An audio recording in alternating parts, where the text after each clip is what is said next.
Surprisingly మాది all మా first shows first show second show అన్ని ఫుల్, ఇవాళ కూడా ఫుల్, రేపు కూడా ఫుల్ ఉన్నాయి. ఈ రోజు మార్నింగ్ షోస్ కూడా ఫుల్ అయిపోయినాయి. ఇట్స్ రియల్లీ సర్ప్రైజింగ్ అంటున్నాం. మాకు ఇంత రెస్పాన్స్ ఉందని.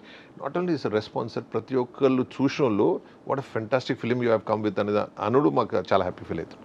అంటే సినిమా అంతా బిజినెస్ అమ్మేశారా సార్, లేకపోతే ఓన్గా రిలీజ్ చేశారా మీరు? సార్ చాలా, I think in Andhra Pradesh 60% we are holding, and overseas generally అమ్మేసినాము. That is generally done. Music అవి ఇవి ప్లాట్ఫామ్స్ అమ్మేసినాము. That we have done business. ఈ సినిమా గురించి and Tamil Nadu also we are releasing indirectly. అంటే ఈ సినిమా ఎంత కలెక్ట్ చేస్తున్నారు యాజ్ ఎ ప్రొడ్యూసర్గా మీకున్న అనుభవంతో ఎంతవరకు కలెక్ట్ చేస్తుందని అనుకుంటున్నారు? That I really can't tell you. ఎందుకంటే నేను అనుకున్న దానికన్నా ఊహించిన దానికన్నా ఇప్పుడు ఎక్కువ ఉంది. ఇంకా ఎక్కువ అయ్యే ఛాన్స్ కూడా ఉంది. But that Monday will say. But I'm really happy with the collections what it is now today. We're very very happy. And exactly collections ఎంత వస్తాయంటే నేను చెప్పలేను. ఓకే, అంటే బడ్జెట్ కొంచెం అనుకున్న దానికంటే ఎక్కువైంది కాబట్టి ఇప్పుడు వచ్చిన రెస్పాన్స్, ఇప్పుడు వచ్చిన కలెక్షన్స్ డెఫినెట్గా ఆ బడ్జెట్ని ఓవర్కమ్ చేస్తుంది. 100%. డెఫినెట్గా ఇది ఒక ప్రాఫిటబుల్ వెంచర్ అవుతుంది. డెఫినెట్లీ. ఓకే.